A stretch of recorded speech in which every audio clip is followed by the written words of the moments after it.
Sinta-se à vontade, do Teatro Mágico.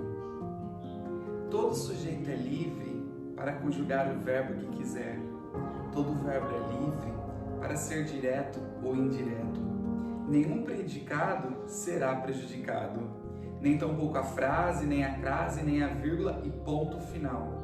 Afinal, a má gramática da vida nos põe entre pausas, entre vírgulas. Estar entre vírgulas é aposto. E eu aposto o aposto que vou cativar a todos, sendo apenas um sujeito simples, um sujeito e sua oração, sua pressa e sua prece. Olá, meus queridos alunos, tudo bem com vocês? Iniciei a aula de gramática hoje com um trecho de uma música do Teatro Mágico. Fica como sugestão aí conhecer as músicas desse grupo sensacional. São músicas e letras totalmente poéticas, totalmente incríveis. Na aula de hoje, nós vamos estudar a aula 3, lá da nossa apostila, que diz respeito ao conteúdo de sintaxe, relacionado ao predicado e ao sujeito, os termos que são ligados ao nome. Então hoje nós vamos focar nas palavras que são nomes, as palavras que se referem a nomes, que são elas: substantivo, artigo, adjetivo, pronome e numeral. Tudo bem? Se você tem alguma dúvida da aula passada, daqui a pouco nós teremos o nosso momento de interação. Você pode também esclarecer, ok? Ao final dessa aula, nós também faremos alguns exercícios da nossa apostila. E vou comentar com vocês como este conteúdo é cobrado em cada vestibular e no Enem. Tudo bem? Boa aula a todos! Olá, alunos! Na aula de gramática de hoje, nós vamos estudar os termos associados ao nome. Este conteúdo está na nossa apostila na aula 3, na página 36. É muito importante que você saiba com clareza definir e encontrar um sujeito e um predicado, para que possamos entender o conteúdo de hoje e das próximas aulas. Então vamos lá! Nós vamos hoje estudar os termos associados ao nome. Pensando em nome, nós não vamos pensar somente em substantivo. Nós vamos pensar em nome nas classes variáveis: artigo, adjetivo, numeral, pronome e substantivo. Tudo bem? Nós aprendemos na aula 1 de morfologia. Bom, por que nós temos que estudar os termos associados ao nome? Nós vamos estudar para auxiliar na análise sintática, melhorar a nossa escrita e também evitar a ambiguidade, tanto para questões discursivas, objetivas e para a produção de texto. Então veja o exemplo. As duas filhas de Maria são cariocas. O que nós temos aí? Nós temos um sujeito, as duas filhas de Maria. Nós temos um predicado, são cariocas. Isso nós aprendemos na aula passada. Porém, o que nós temos que lembrar também? Do núcleo. O que é o núcleo? O que é mais importante no sujeito. Então, filhas de Maria. Então, o que está relacionado a filhas? Duas, as e duas de Maria, cariocas. Então, tudo isso que está relacionado ao nome, filhas, é o que nós estudaremos hoje. Tudo bem? Por que eu tenho essas palavras? Por que eu tenho esses termos na oração? Tudo para ampliar o sentido da oração. Lembra que eu falei que a nossa língua, os nossos enunciados, eles são mais amplos? Por isso que dá a impressão que nós falamos mais? Porque nós sempre demos predileção a ampliar o sentido, a deixar cada vez mais expressivo e significativo o que nós queremos dizer. Tudo bem? Nesta aula, na aula de hoje, na página 36 a 39, nós vamos estudar ajuda adnominal, predicativo do sujeito, predicativo do objeto, complemento nominal, aposto e vocativo. Todos estes termos aqui são relacionados ao nome. Tudo bem? Vamos lá para o primeiro. O primeiro é o adjunto adnominal. Lembra de advérbio? É o que está junto. Adjunto está junto do nome. O adjunto adnominal tem a função de especificar, delimitar ou caracterizar um substantivo. Tá? Esse substantivo ele pode estar no sujeito ou no predicado. Ele pode ser o adjunto adnominal um artigo, um adjetivo, um numeral, um pronome ou locução adjetiva, tá? Ou seja, não pode ser um substantivo porque ele não tem como especificar, limitar ou caracterizar um substantivo. Então, por isso que ele sempre vai ser um artigo, adjetivo, numeral, pronome ou locução adjetiva, porque ele vai estar especificando, limitando, caracterizando o substantivo. Para que serve o adjunto adnominal? Para ampliar conteúdo e informações. Então, veja os dois exemplos. Primeiro, exército de Putin invade território ucraniano. Então, eu tenho aqui adjunto adnominal. No 2, eu não tenho a presença do adjunto adnominal. Exército invade território. Então, o que acaba acontecendo aqui? Nós percebemos a diferença entre quantidade de conteúdo e informações. Por isso que o que eu disse aqui nesse balão é o que o adjunto adnominal faz. Ele amplia o conteúdo das informações. Então, o exército de Putin, aqui eu tenho um adjunto adnominal, porque está delimitando, está caracterizando ou especificando o substantivo exército, e ucraniano está especificando o território, que também é um substantivo. Então aqui nós percebemos a presença do adjunto adnominal. Ele está junto do nome, o nome substantivo, exército e território. Aqui não tem adjunto adnominal, então não tem que nós destacarmos. Tudo bem? Bom, agora eu tenho um desafio. 1 minutinho. O time campeão chegou ao aeroporto e o time é campeão. Em qual das opções campeão é adjunto adnominal?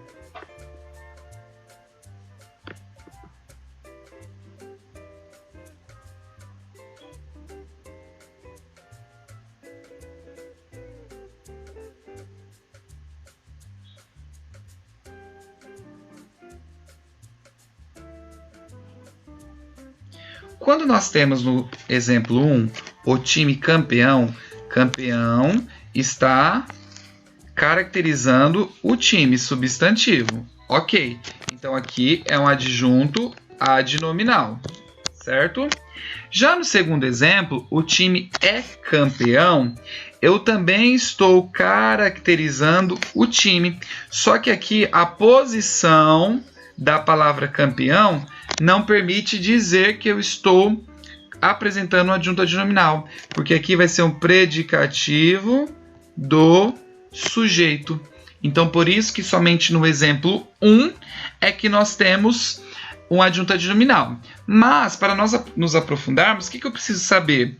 O time campeão é uma qualidade já conhecida, tá? Então, por isso que ele está apenas complementando o nome time, o substantivo time. Já no segundo caso, o time é campeão, é uma qualidade nova. Por isso que eu estou utilizando desta forma, desta construção. Sujeito, verbo de ligação e a característica. Por isso que nós temos aí um predicativo do sujeito. Mas o que é um predicativo de um sujeito? É o que nós temos nessa tela aqui. É uma qualificação dada ao sujeito, então também se refere ao nome sujeito, por meio de um verbo de ligação e presente no predicado. Por isso que o nome dele é predicativo do sujeito. Predicativo porque ele está no predicado e do sujeito porque ele se refere ao sujeito. Então nós nunca teremos um predicativo do sujeito em outro lugar a não ser dentro do predicado. Tudo bem? E é a declaração sobre ele. Para isso, vocês têm que lembrar da aula passada sobre os dois tipos de predicado. O predicado nominal e o predicado verbo nominal. Lembra que eles são formados por verbos de ligação? Então, como nós temos aqui no exemplo, o amor mais puro é o de mãe. O que nós temos aí? Nós temos o é, que é um verbo de ligação, e de mãe, que é um predicativo do sujeito. Por que é um predicativo do sujeito? Porque há a presença no predicado, mas que se relaciona ao sujeito. Qual que é o amor mais puro? É o de mãe. Então eu tenho aqui a ligação por meio do verbo de ligação, então eu tenho aí um predicativo do sujeito. Os estudantes permanecem focados. Os estudantes sujeito, permanecem focados, predicado. Quem que permanecem focados? Focados, os estudantes. Focados está no predicado, então é um predicativo do sujeito. Permanecem, um verbo de ligação. Tudo bem? Então essa é o significado, esse é o significado de predicativo do sujeito. Ele tem essa função de caracterizar uma qualificação dada ao sujeito, mas ele está presente no predicado. Por isso que o nome dele é predicativo do sujeito. Tudo bem? Qual dessas duas opções? Um minutinho no desafio. Descontrolados é um predicativo do sujeito. Vejam aí.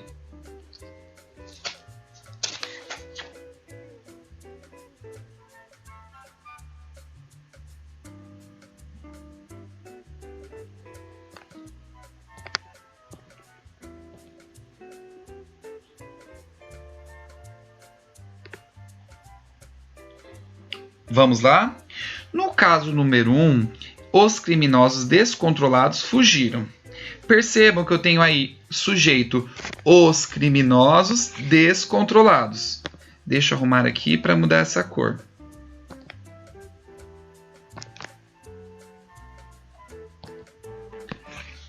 Os criminosos descontrolados fugiram. Eu tenho os criminosos descontrolados como sujeito e fugiram como predicado. Então, descontrolados não tem como ser um predicativo do sujeito, porque ele não está dentro do predicado, e sim dentro do sujeito. Então, o que são descontrolados? É um adjunto adnominal, porque é um termo que se refere ao nome criminosos. Tudo bem? Já no segundo exemplo, eu tenho os criminosos descontrolados fugiram. Os criminosos é o sujeito e descontrolados fugiram é o predicado. Então, descontrolados está dentro do predicado e se refere a criminosos.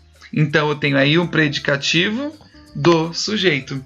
Então, qual das opções descontrolados é predicativo do sujeito? O segundo exemplo. Tudo bem? Bom, existe outro tipo de objeto, que é o predicativo do objeto. Então, nós temos dois tipos de predicativo. O predicativo do sujeito, que nós vimos anteriormente, e agora o predicativo do objeto. Vale ressaltar que nós estudaremos objetos direto e indireto na próxima aula, na aula 4. Por isso, eu vou retomar este slide na aula também sobre objetos. Tudo bem? Mas, para nós já sabermos, termos uma noção de predicativo do objeto, nós devemos saber que é uma qualificação dada ao objeto do verbo. Pode ser um adjetivo ou um substantivo. Então, veja o exemplo. A mãe deixou a filha constrangida. A mãe é o sujeito. Deixou a filha constrangida é o predicado. Bom, eu tenho aqui o verbo deixou. Quem deixa, deixa algo. Deixei a filha. Então, a filha é um objeto direto. É o que nós vamos estudar na aula 4.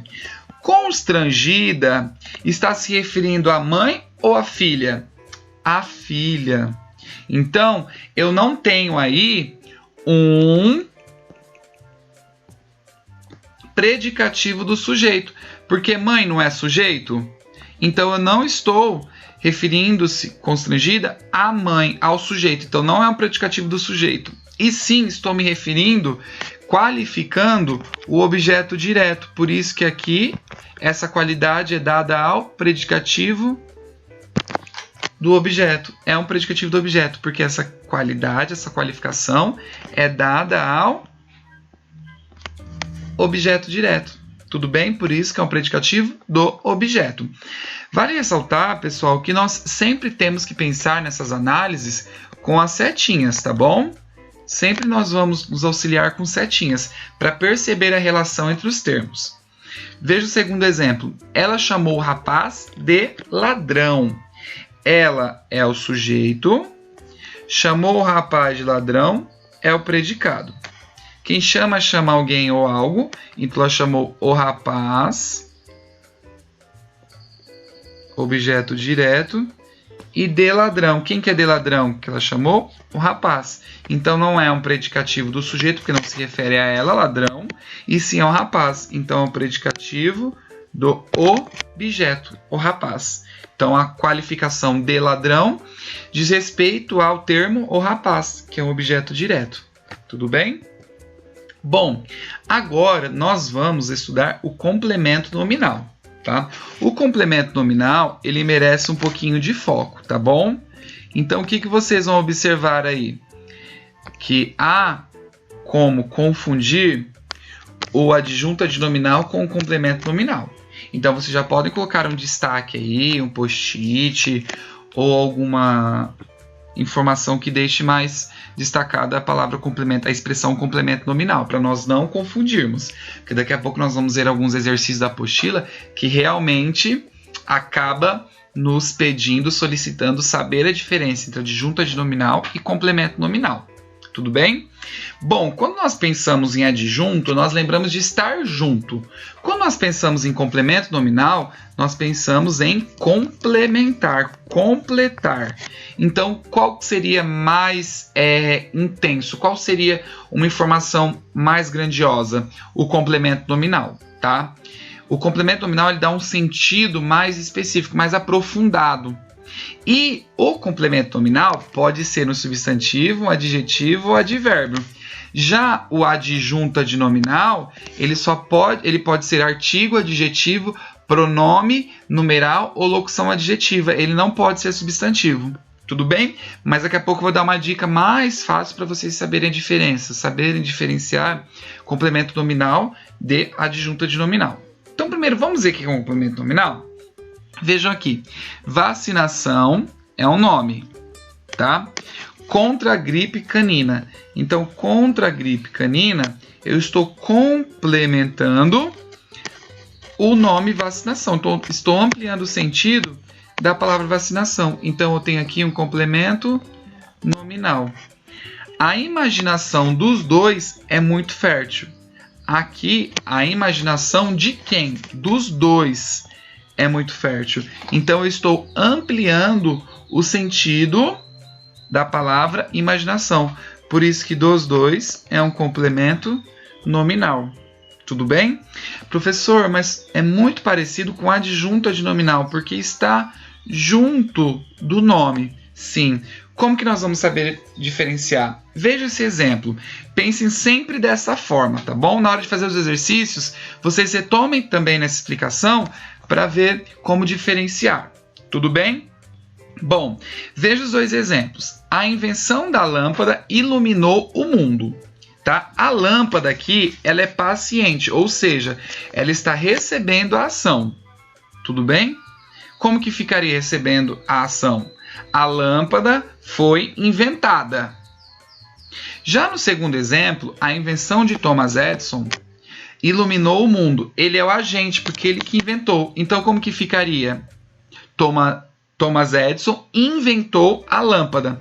No de cima, a lâmpada foi inventada por Thomas Edison, por exemplo. Então, aqui, ela recebeu a ação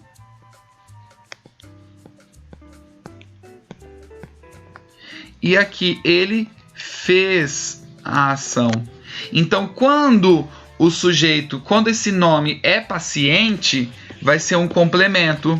E quando ele é agente, ele vai ser adjunto. Tudo bem? Então, quando nós temos a lâmpada ali que recebeu a ação, ela vai estar complementando a invenção. Agora, quando nós temos Thomas Edison, ele vai estar apenas junto do nome. Tudo bem?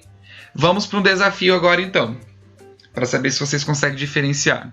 Então, a invenção da Rússia, a invasão da Rússia causa tensão no mundo. Da Rússia é um adjunto adnominal ou complemento nominal? 1 minuto.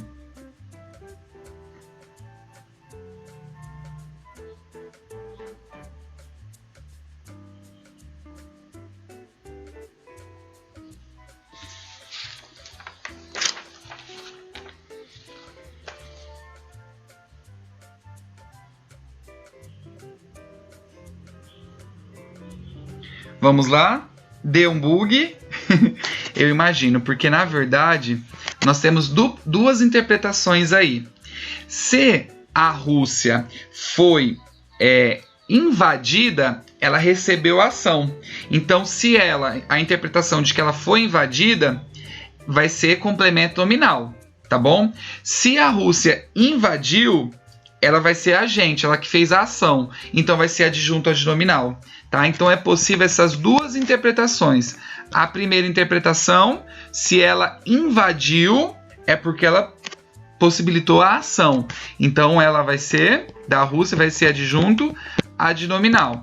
Agora, se na segunda interpretação a Rússia foi invadida, ela recebeu a ação, ela foi paciente. Então, vai ser um complemento nominal. Tudo bem? Pessoal, essa dúvida para diferenciar, para não confundir, só vai ser resolvida dessa forma, tá bom? Então, nem sempre vocês vão precisar ficar fazendo essa análise de paciente e agente, de quem faz ação ou quem recebe, tá? Somente quando tiver a dúvida mesmo. Na hora dos exercícios a gente pode retomar isso aí. Na hora da nossa interação ao vivo, online, nós também podemos retomar. Tudo bem? Bom, agora nós vamos para o nosso penúltimo item. Nós vamos ver agora o aposto, tá? O aposto, ele sempre vai estar ao lado do sujeito, antes ou depois. Tudo bem? É muito importante que vocês entendam para vocês também aplicarem esse recurso, esse termo, nas redações. Tudo bem? Então, o que é um aposto? É uma palavra, uma expressão ou frase que mantém uma relação de igualdade com o termo que antecede, então com o sujeito. Ele pode especificar, enumerar, explicar, esclarecer, recapitular melhor esse termo antecedente. Então, é com a intencionalidade a fim de ampliar o sentido. Tá? Ele não é obrigatório, ele é um acessório. Ele pode aparecer entre vírgulas, travessões ou precedido de 2 pontos. Então, veja o exemplo. 1. A língua portuguesa, língua oficial do Brasil, contém diversas particularidades. Então, a língua portuguesa é o sujeito, contém diversas particularidades, é o predicado. Então, o que sobrou? Língua oficial do Brasil. O que essa frase está fazendo? Está ampliando o sentido de a língua portuguesa. Então, por isso que nós temos aí um aposto entre vírgulas. É um aposto aí explicativo, porque ele está explicando o que é a língua portuguesa. No segundo exemplo, a morfologia tem as seguintes classes variáveis: substantivo, adjetivo, artigo, numeral, pronome e verbo. Tudo bem? Morfologia é o sujeito e morfologia, que é o sujeito, deixa eu apagar aqui para não confundir, e tem as seguintes classes variáveis: é o predicado, tudo bem? E substantivo, artigo, adjetivo, numeral, pronome é o nosso aposto, tudo bem? Então ele está aí, ó, relacionando-se à morfologia, está enumerando, enumerando o aposto, tudo bem? Então ele é enumerativo. Bom, no terceiro exemplo, há tempo, nos Estados Unidos, apenas 2 partidos disputam a presidência. Então nós temos aí apenas 2 partidos, é o nosso sujeito, disputam a presidência, é o nosso predicado. E 2 pontos, o republicano e o democrata é o nosso aposto. Então ele está se referindo ao sujeito, apenas 2 partidos. Então nós temos aí um aposto distributivo, ok? Bom, o último conteúdo, o último termo que nós vamos estudar hoje é o vocativo. O vocativo, ele pode aparecer no começo, no meio ou no final de uma oração, tudo bem? Ele não pertence nem ao sujeito nem ao predicado, é um termo à parte. E ele funciona como um chamamento. O que é um chamamento? Quando tem-se a intenção de se dirigir a algo ou alguém. Então veja os exemplos. Senhora, será que é possível rever a prova? Então senhora aqui é um vocativo. Quando eu tenho ali os dias tristes, meu filho, servem para pensarmos. Então meu filho é um vocativo. Eu sempre vou te amar, Clarice. Clarice é com quem eu estou falando, é um chamamento, é com quem eu estou com a intenção de se dirigir. Então é um vocativo. Tudo bem? Isso é um vocativo. Lembrando que ele sempre estará entre vírgulas, com uma vírgula antes se ele está no final, com uma vírgula depois se ele está no começo da oração. Tudo bem? Pessoal, agora então, como tarefa de sala, podem fazer os exercícios 1, 2, 4 e 5 das páginas 39 a 40. Daqui a pouco nos encontraremos para esclarecer dúvidas. Um forte abraço!